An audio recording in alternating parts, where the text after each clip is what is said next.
राजधानी लखनऊ से है, जहां जीपीओ पर धरना प्रदर्शन कर रहे 2 दर्जन से अधिक समाजवादी छात्र सभा को छात्रों को पुलिस प्रशासन द्वारा गिरफ्तार कर इको गार्डन लाया गया। बता दें कि जीपीओ पर आज सुबह समाजवादी छात्र सभा के प्रदेश अध्यक्ष दिग्विजय सिंह के नेतृत्व में शैक्षणिक संस्थाओं में गरीब बच्चों की फीस माफी सहित 5 सूत्रीय मांगों को लेकर छात्रों द्वारा प्रदर्शन किया गया। तो पुलिस प्रशासन द्वारा गिरफ्तार कर उन सबको आलमबाग स्थित इको गार्डन पहुंचा दिया गया। छात्रों की गिरफ्तारी की सूचना मिलते ही समाजवादी पार्टी के एमएलसी सुनील सिंह साजन भी इको गार्डन पहुंच गए, जहां उन्होंने भाजपा सरकार को छात्र विरोधी बताते हुए सरकार को आड़े हाथों लिया। इको गार्डन में लगभग 3 दर्जन छात्र छात्राओं पर शांति भंग का मुकदमा दर्ज कर सभी को निजी मुचलके पर रिहा कर दिया गया है। देखिए, आज माननीय राष्ट्रीय अध्यक्ष जी के निर्देशन पर प्रदेश अध्यक्ष छात्र सभा दिग्विजय सिंह देव जी के नेतृत्व में सभी छात्र नेताओं ने आंदोलन किया है। और आंदोलन इस बात को लेकर के था कि जब कोरोना महाकाल में, जब वैश्विक महामारी में सरकार एक तरफ कह रही है कि सोशल डिस्टेंसिंग रखिए, भीड़ मत लगाइए, और वही कुलपति जो घरों से नहीं निकल रहे हैं, अब सरकार और कुलपतियों ने तय किया है कि परीक्षा कराएंगे, तो सरकार खुद अपनी दोहरी नीति में फंसी है। अब छात्र क्या करें, सरकार की बात माने या परीक्षा दें? तो इस बात को लेकर के, और जब सेशन काल शून्य रहा है, पढ़ाई नहीं हुई तो परीक्षा किस चीज़ की, और जो फीस ली जा रही है वो फीस माफ़ की जाए। वो लड़के जो हॉस्टल में रहते हैं या किराए पे रह रहे हैं, उनके हॉस्टल की फ़ीस माफ़ हो या किराया दिया जाए। इन सभी बातों को लेकर के आज छात्र सभा के सभी नौजवान साथियों ने, भाइयों बहनों ने प्रदर्शन किया योगी सरकार के खिलाफ, उनके दोहरे चरित्र के खिलाफ। जहाँ तक सवाल उत्तर प्रदेश में कानून व्यवस्था का है, तो कानून व्यवस्था तो कहीं बची नहीं। ये सरकार संविधान से तो चल नहीं रही है, नागपुर के विधान से चल रही है। कितना समाज में आप नफ़रत फैला सकते हैं, कितनी अराजकता फैला सकते हैं। उन्नाव में एक तरफ पत्रकार दिन दहाड़े मार दिया जाता है, कानपुर में दूसरे दिन दूसरी पार्टी का नेता की हत्या हो जाती है। अब ये जो कानपुर में जो घटना सामने आई है, इसने पूरे उत्तर प्रदेश को देश दुनिया में बहुत बदनामी दिलाई है।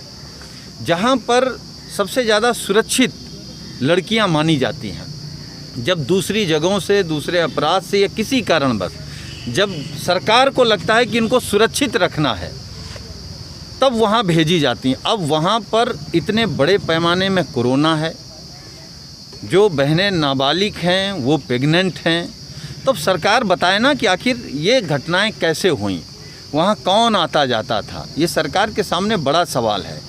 इस प्रदेश में कभी बेटियां भारतीय जनता पार्टी की विधायकों से असुरक्षित हैं, कभी पूर्व मंत्री, पूर्व सांसद, अपने आप को भगवा पहनने वाले, उनसे असुरक्षित हैं। और जहां सबसे ज़्यादा सुरक्षित होनी चाहिए, अब वहां का भी सब कुछ सामने आ गया है। तो मुझे नहीं लगता है कि योगी सरकार में बहन बेटियां कहीं सुरक्षित हैं। इससे ज़्यादा शर्म की बात क्या होगी। और अभी योगी आदित्यनाथ जी ने किसी अधिकारी पर कार्रवाई नहीं की। हम लोग तो सोचते थे ये ज़मीन के नेता होंगे, 3-3 बार सांसद रहे हैं, लेकिन जब से ये टीम 11 के चक्कर में मुझे लगता फंसे हैं, तो जो अधिकारी समझाते हैं उतना सरकार बोलती है। तो सरकार में कानून का कोई राज नहीं है, नौजवानों के लिए कोई रोज़गार का इंतज़ाम नहीं है, उनका भविष्य कैसा हो ये कुछ है नहीं। इस महामारी में भी योगी सरकार केवल भ्रष्टाचार कर रही है। कहीं सैनिटाइज़र के नाम पे, मास्क बांटने के नाम पे, खाना बांटने के नाम पे, और राशन नहीं पहुंचा पा रहे हैं। भाई, एक तरफ तो सरकार जो रैलियां कर रही है, उसमें गांव-गांव तक भाषण पहुंचा सकते हैं आप। तो जब आप गांव-गांव तक भाषण पहुंचा सकते हैं, तो गांव-गांव तक राशन क्यों नहीं पहुंचा सकते? ये दोहरे चरित्र की सरकार है। इस सरकार के खिलाफ आदरणीय राष्ट्रीय अध्यक्ष जी ने आह्वान किया है नौजवानों से कि जब तक योगी सरकार को उत्तर प्रदेश से उखाड़ नहीं फेंकेंगे, तब तक अब नौजवान शांत बैठने वाला नहीं। देखिए, हमने उत्तर प्रदेश सरकार को और उत्तर प्रदेश की महामहिम राज्यपाल महोदया को 2 हफ्ते पहले भी ज्ञापन दिया था कि उत्तर प्रदेश में जो महाविद्यालय और विश्वविद्यालय हैं उनके एग्ज़ाम नहीं कराया जाए, क्योंकि जिस तरह से कोविड-19 की समस्या बढ़ती जा रही है और हज़ारों की संख्या में मरीज बढ़ रहे हैं, तो छात्रों का एकत्रित होकर ये एग्ज़ाम देना अनुचित है। दूसरा, ये शैक्षणिक सत्र सुन रहा है, कोई पढ़ाई नहीं हुई है। अगर पढ़ाई नहीं हुई है तो आप किस बेस पर एग्ज़ाम कराना चाहते हैं? तो हमने ज्ञापन दिया था कि एग्ज़ाम रोके जाएं, इस सेमेस्टर इस शैक्षणिक सत्र के छात्रों को प्रमोट किया जाए। दूसरा, हमारी मांग थी कि इस सत्र के सभी जो जितनी भी फीस है उसको माफ़ किया जाए, आगे 2 साल तक कोई फीस नहीं बढ़ने दी जाए। तीसरी मांग ये थी कि जो कंपटीशन देने वाले छात्र या जो स्टूडेंट किसी कमरे हॉस्टल में रह रहे हैं या किसी कमरे में रह रहे हैं, उन्हें जो है उनके कमरे के किराए को माफ़ किया जाए और उसकी प्रपूर्ति जो है सरकार अपने खजाने से करे, सरकार वो पैसा उनके खजाने में डाले। इन 3 प्रमुख मांगों को लेकर हम ये प्रदर्शन कर रहे थे, लेकिन सरकार पिछले 2 हफ्तों से अनसुनी करती रही। उसके बाद एचआरडी मिनिस्ट्री एक तरफ कहती है कि 15 अगस्त तक विश्वविद्यालय नहीं खोले जाएं, लेकिन उत्तर प्रदेश की सरकार के मुख्य सचिव ने परीक्षाएं कराने की तिथियां घोषित कर दी। बाध्य होकर हम लोगों को आज जीपीओ पर प्रदर्शन करना पड़ा। समाजवादी छात्र सभा पूरे प्रदेश में प्रदर्शन कर रही है और उसी प्रदर्शन के तहत आज जीपीओ पर हम लोग अपनी मांगों को लेकर प्रदर्शन कर रहे थे। अगर सरकार आप लोग की मांगें नहीं मानती हैं, जैसा कि प्रदर्शन आप लोग कर रहे हैं, आज वहाँ गिरफ्तार करके इको गार्डन भी लाया गया, तो इसके बाद अगला कदम क्या होगा आप लोगों का? देखिए, अगर नहीं होगा, अगर ये मांग नहीं मानेंगे तो प्रदर्शन बढ़ेगा। और अभी तो हमने जानबूझ के लॉकडाउन का नियमन पालन करते हुए कम संख्या में 10, 12, 15 की संख्या में ही छात्र बुलाए थे। हम भी जानते हैं कि इस महामारी के समय क्या नियम, क्या सावधानी बरतनी चाहिए। सब लोग मास्क पहने हुए आप लोगों को दिख रहे होंगे। हम अपनी पूरी तैयारी से थे, लेकिन जब बड़ी संख्या आबादी जो है वो आपको सरकार के द्वारा प्रताड़ित होने लगेगी, उस तो मजबूरन में हमें उस लड़ाई को लड़ना पड़ेगा। आदरणीय अखिलेश यादव जी शुरू से ये कह रहे हैं कि छात्रों के हितों का ध्यान उत्तर प्रदेश सरकार रखे।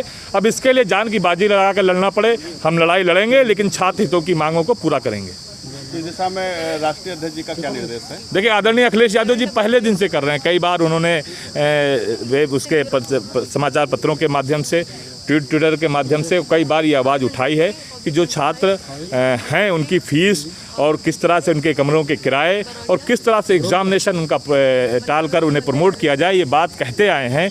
उसी क्रम संख्या में उन्हीं के आदेश पर ये लड़ाई हम लोग लड़ रहे थे, लेकिन जब सरकार नहीं मानी तो मजबूरन हमको सड़क पर उतर के प्रदर्शन करना पड़ा। नमस्कार, मैं प्रियंका यादव लखनऊ यूनिवर्सिटी की BA 3य वर्ष की छात्रा हूँ। मैं समाजवादी छात्र सभा से आज छात्र हितों की आवाज़ बनकर उनके छात्र हित के लड़ने के लिए हम लोग जीपीओ पे धरना देने बैठे थे। वहाँ से हमें पुलिस ने गिरफ्तार कर लिया और हमें ला करके इको गार्डन छोड़ दिया है।